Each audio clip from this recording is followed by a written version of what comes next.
মানুষ শাকিব খান প্রচন্ড সরল সোজা এবং পৃথিবীতে যদি মানে একটা মানুষকে বোকা বলা হয় যে এত বড় সুপারস্টার হওয়ার পরে কেন বোকা, খুব সহজে মানুষকে বিশ্বাস করে, এটা তার অনেক বড় একটা মাইনাস।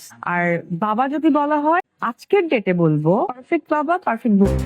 কিছুক্ষণ আগে লাইভ এসে শাকিব খান সম্পর্কে এমন কিছু কথা বলছেন চিত্রনায়িকা অপু বিশ্বাস, যা নিয়ে নতুন করে আলোচনা শুরু হয়েছে।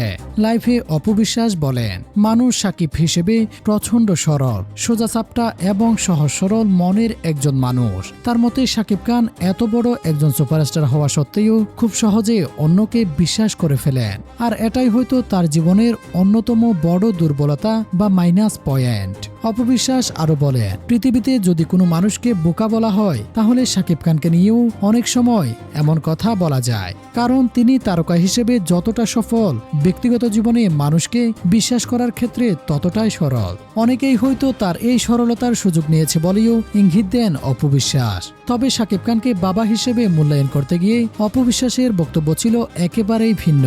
তিনি বলেন, আর বাবা হিসেবে যদি শাকিব খানকে বলা হয় তাহলে আজকের ডেট অনুযায়ী আমি বলবো শাকিব খান একজন পারফেক্ট বাবা। অপু বিশ্বাসের এমন মন্তব্যের পর সামাজিক যোগাযোগ মাধ্যমে শুরু হয়েছে নানা আলোচনা। তাহলে কি ব্যক্তিগত সম্পর্কের নানা জটিলতা থাকলেও বাবা হিসেবে শাকিব খানের প্রতি এখনও ইতিবাচক মনোভাব রয়েছে অপু বিশ্বাসের? আপনার মতামত অবশ্যই কমেন্ট করে জানিয়ে দিন।